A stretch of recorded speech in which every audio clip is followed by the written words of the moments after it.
قیامت سے پہلے جب حج موقوف ہوگا نا تو اس زمانے کا بھی بتا دیا گیا، وہ قرب قیامت ہوگا، اور اس کے بارے میں حدیثیں بھی ہیں۔ خدا را آپ مفتی قاضی نہ بنے ان احادیث کو جو عین قیامت کے قریب کی حدیثیں ہیں، جب امام مہدی کا وصال بھی ہو چکا ہوگا۔ وہ حدیثیں کون سے وقت کے بارے میں ذرا سن لو، وہ حدیثیں جب حج موقوف ہو جائے گا، بند ہو جائے گا، وہ حج موقوف ہوگا حضرت امام مہدی دنیا میں تشریف لا کر آپ کا وصال بھی ہو چکا ہوگا، عیسیٰ علیہ السلام آسمان سے آ کر میرے دوستو پھر جو ہے آقا علیہ الصلوۃ والسلام کے روضے میں دفن بھی ہو چکے ہوں گے۔ ان کے بعد جہجہ نامی بادشاہ آیا ہوگا، وہ بادشاہ بھی دنیا سے رخصت ہو چکا ہوگا۔ پھر وہ وقت آئے گا بندہ صبح کو مومن اور شام کو کافر، شام کو مومن اور صبح کو کافر۔ اس کے عرصے کے بعد جا کے میرے دوستو وہ حدیث ہے جب حج موقوف ہو جائے گا۔ تو یہ فیس بک کے اور یوٹیوب کے مفتی اور قاضی ذرا مجھے اس بات کا جواب دے دیں، میں علماء کو نہیں کہہ رہا ہوں، میں ان مفتیوں کو کہہ رہا ہوں جو اپنے گھر کے کمرے میں بیٹھ کے مفتی بنے ہوتے ہیں کہ جی حج موقوف ہو جائے گا تو پھر یہ ہوگا۔ خدارا آپ مجھے یہ بتائیں، جو حدیثیں آپ سنا رہے ہیں کیا امام مہدی آ کر دنیا سے تشریف لے جا چکے ہیں؟ کیا عیسیٰ علیہ السلام آ کر دنیا سے تشریف لے جا چکے ہیں؟ کیا جہجہ نامی بادشاہ جس کی عیسیٰ علیہ السلام کے بعد حکومت ہوگی، کیا وہ آ کر دنیا سے تشریف لے جا چکے ہیں؟ کیا غزوہ ہند ہو چکا ہے؟ کیا شام پر عیسائی قبضہ ہونے کے بعد دو گروہ ہو چکے ہیں، ایک نے مسلمانوں سے صلح کر لی اور دوسرے نے شام پہ قبضہ کر رکھا ہو؟ یہ ہو چکا ہے؟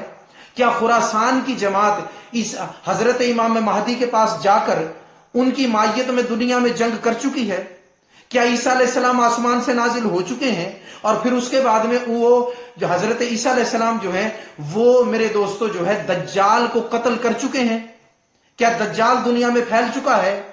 کیسی باتیں کرتے ہیں، خدا کی پناہ ہے، یقین کریں۔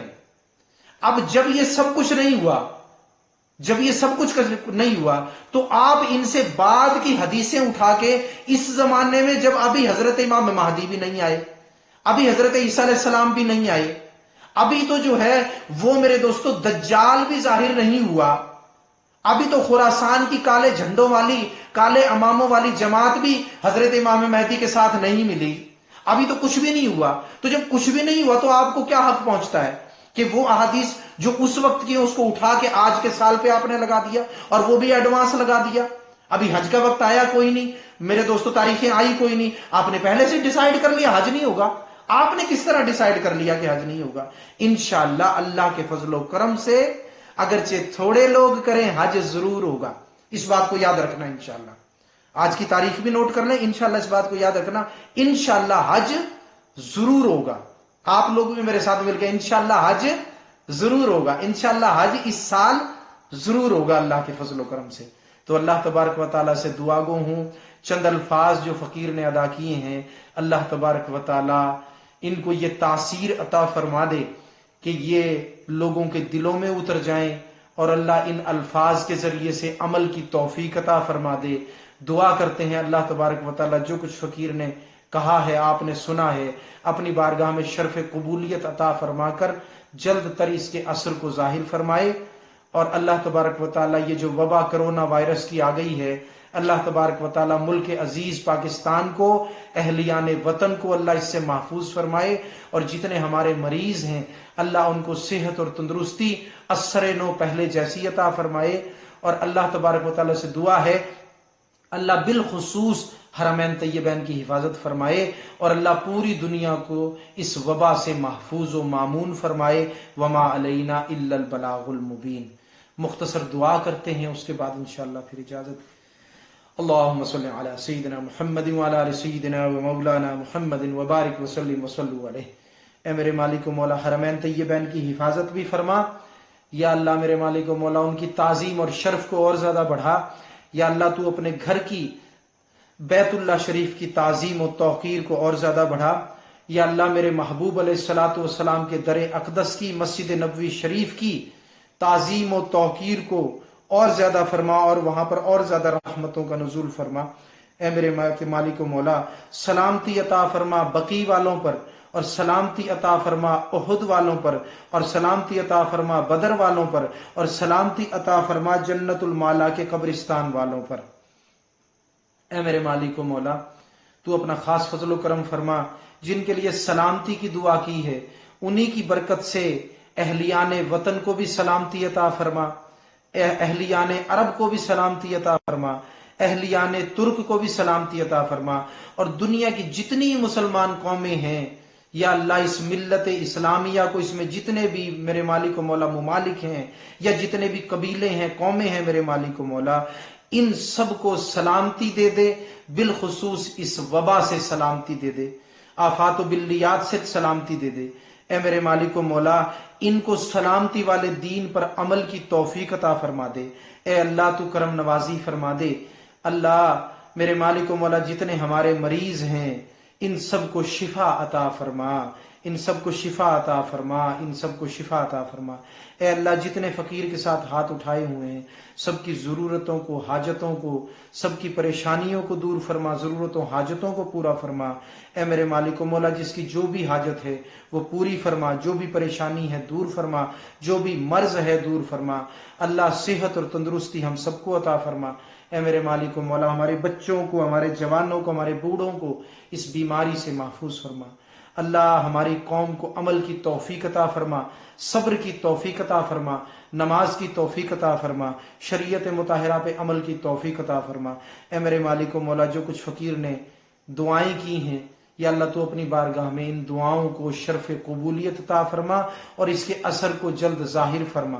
اے میرے مالک و مولا تو اپنے گھر کی بھی حفاظت فرما، تو اپنے حج کے فریضے کی بھی حفاظت فرما، اور بے شک تو خوب حفاظت فرمانے والا ہے، تو خوب حفاظت فرمانے والا ہے۔ اے میرے مالک و مولا کرم نوازی فرما دے، رحم فرما دے، فضل فرما دے، کرم فرما دے۔ اللہ تو اپنی نظر رحمت ہم سب پر فرما دے، اور یا اللہ ہم سب کے گناہوں کو معاف فرما۔ استغفر اللہ تعالی ربی من کل ذنب واتوب الیہ، وصلی اللہ تعالی علی حبیب خیر خلقہ محمد وعلی آلہ وصحبہ اجمعین۔ یہ بالخصوص دعاؤں کے لیے لوگ کہہ رہے ہیں فیس بک پر، یہ لکھے ہوئے آ رہے ہیں ان کے پیغامات۔ اے میرے مالک و مولا اس دعا میں بالخصوص ان کو ابھی جو لکھنا چاہ رہے ہیں میرے مالک و مولا ان کو آنے میں یہاں وقت لگے گا، ان کے لیے بھی دعا کرتا ہوں اللہ جو بھی لکھنا چاہ رہے ہیں تو ان کی دعاؤں کو اپنی بارگاہ میں شرف قبولیت عطا فرما کر اس دعا کے اثر کو ظاہر فرما۔ وصلی اللہ تعالی علی حبیب خیر خلقہ محمد وعلی آلہ وصحبہ اجمعین یا ارحم الراحمین۔ السلام علیکم ورحمۃ اللہ وبرکاتہ۔